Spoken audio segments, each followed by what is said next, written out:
જય શ્રી કૃષ્ણ, જય ગૌ માતા. જો અત્યારમાં સાંજનો સમય છે અને આપણે આવી ગયા છે ખાટુ શ્યામના મંદિરે અને અહીંયાનો કંઈક નજારો સાંજનો કંઈક આવો છે કેમ કે અત્યારમાં આપણે થોડાક પહોંચ્યા અને જો અહીંયાની દુકાનો બધી અત્યારમાં અહીંયા છે ફૂલ ટ્રાફિક અને દર્શન થવાની ફૂલ તૈયારી છે અને અહીંયાથી જો લાઈવ મૂકેલું છે દર્શન કરવા ખાટુ મહારાજના.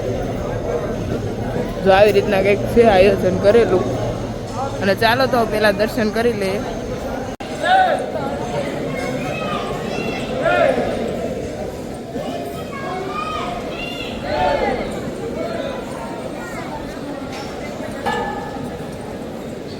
અત્યારે ફાઇનલ આપણે મંદિરની નજીક પહોંચી ગયા છે અને ફૂલ ટ્રાફિક છે જોરદાર મંદિરમાં અને નાઇટના 10 વાગ્યા છે પણ કોઈ એનો ફૂલ ટ્રાફિક છે.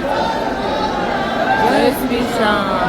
અત્યારમાં આપણે મંદિરની જે લાઈન છે એમાં જઈએ અને બધા લોકો કહે છે દિવસમાં તો ફૂલ ટ્રાફિક હોય.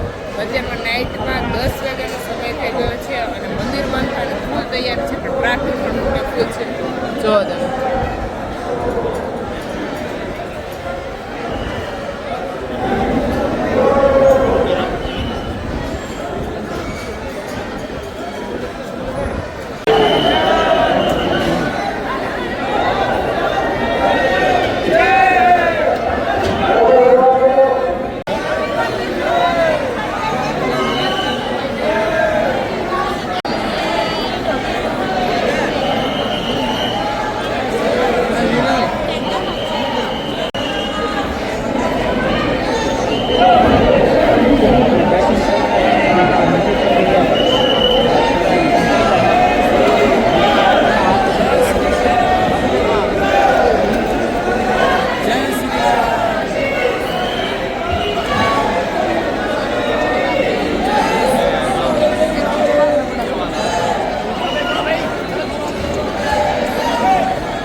જય શ્રી કૃષ્ણ, જય માં મોગલ હર મહાદેવ. કેમ છો બધા? મજામાં જ છો. અને અત્યારમાં આપણે નાઇટ જે હોટલમાં રહ્યા હતા એના ઓનર આરે આપણે ફેમિલી જેવું કનેક્શન થઈ ગયું.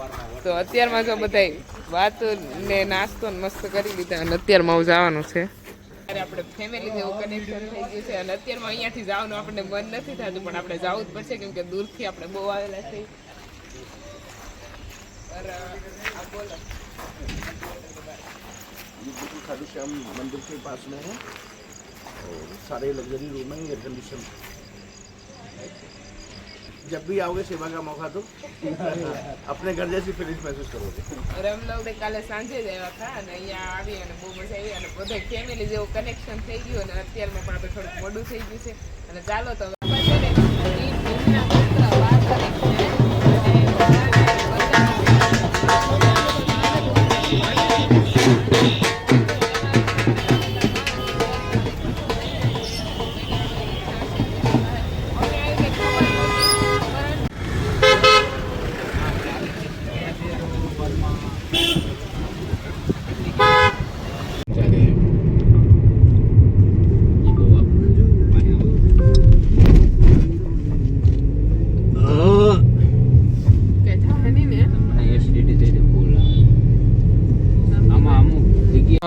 તો આપણે ખાટુ શ્યામ મંદિરે આપણે સાંજે દર્શન કરી લીધા હતા અને નાઇટ આપણે હોટલ બેઠી ત્યાં રહ્યા હતા અને આમ એની અપરંપાર લીલા છે ને એવું લાગે છે કેમ કે એટલી પબ્લિક આવે ને કે તમે જો જેમ દ્વારકાધીશના મંદિરે કેમ આપણે પબ્લિક એટલી આવે અને બહુ પબ્લિક આવે છે અને આમ સુકૂન પણ એટલું મળે છે અને એની સ્ટોરી દક્ષાબેન ને ખબર છે તો આપણે દક્ષાબેન જ પૂછી લઈએ. દ્વારકાધીશ મંદિરે તો આપણે એક એક કરીને દર્શન કરીએ છીએ. અહીં એક એક લાઈન નથી દર્શન થાય, એક હારે 10 લાઈનમાં દર્શન ખાલી એ બાબાને દેખાય તો, નકર ગયા માણસો એવી લાઈન હોય છે. એટલું બધું માણા હોય છે અને માણા ખુલ્લે પગે ઉઘાડા પગે જ હોય ને એટલી શ્રદ્ધા. ઓહો અરે ગજબ. અને લોકો દોડે, લોકોને પોતાના દેહનું ભાન નથી તો એટલી શ્રદ્ધા હોય છે. અને ખાટુ શ્યામ બાબા છે ને એ ભીમના પુત્ર એટલે કે હડિંબા, ભીમ જે વનવાસ હતા ને ત્યારે હડિંબાને હારે એને લગ્ન કર્યા હતા ત્યારે એમના હડિંબાના પુત્ર એટલે કે આપણા બાર્બરિક, અને બાર્બરિકને એમને એવી શિક્ષા અને એવી બધી શક્તિઓ પ્રાપ્ત કરી હતી કે જે માણસ હારે એના પક્ષમાં રહેવાનું, જે હારે એના પક્ષમાં રહેવાનું. એટલે ભગવાને એની પરીક્ષા લીધી. આપણે બધા કૃષ્ણ લીલામાં જોયેલું છે કે આ હારશે એના પક્ષમાં રહે તો જે પક્ષ હારી જાય તો ઓલો સામે વાળો પાછો જે પક્ષ હાર્યો હોય છે, આ જે બાર્બરિક રહે ને એ જીતી જાય તો સામે વાળો પક્ષ હારે તો પાછા ન્યા હોયા જાય. એવું નહીં પાછો હારે એની ભેગો જીતાડીને રહેવું, એવું નહીં. જે હારે એના જ દેવ છે. એટલે કળયુગમાં ભગવાને એને વરદાન આપ્યું હતું કે જાય કે કળયુગમાં તમારે કે છે ને તમારું બહુ તમને વધારે પૂન છે મારી કરતા પણ, અને તમે હારેલાના દેવ હશો. એટલે કે અત્યારે માણસ આપણે કેટલા ટેન્શનમાં, કાંઈક છોકરાનું કાંઈક ઘરનું કેટલું હોય, હારી કલાસ હોય, હારેલા માણસના ભગવાન છે.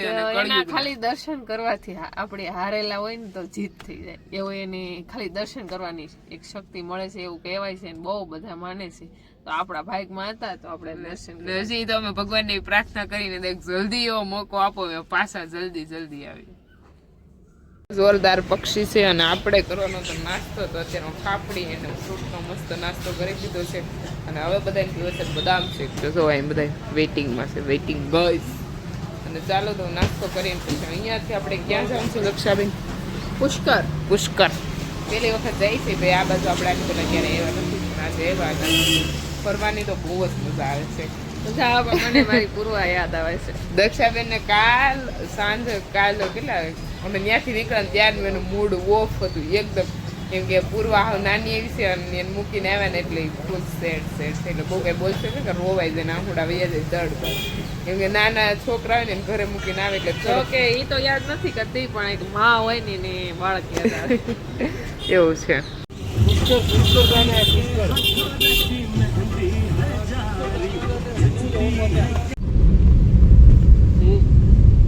કિલોરા ગામ આવી ગયું. ચલો તો અત્યારમાં પુષ્કર પહોંચવાની ફૂલ તૈયારી થઈ ગઈ છે અને કંઈક વેધર આવું છે, જોરદાર વેધર છે.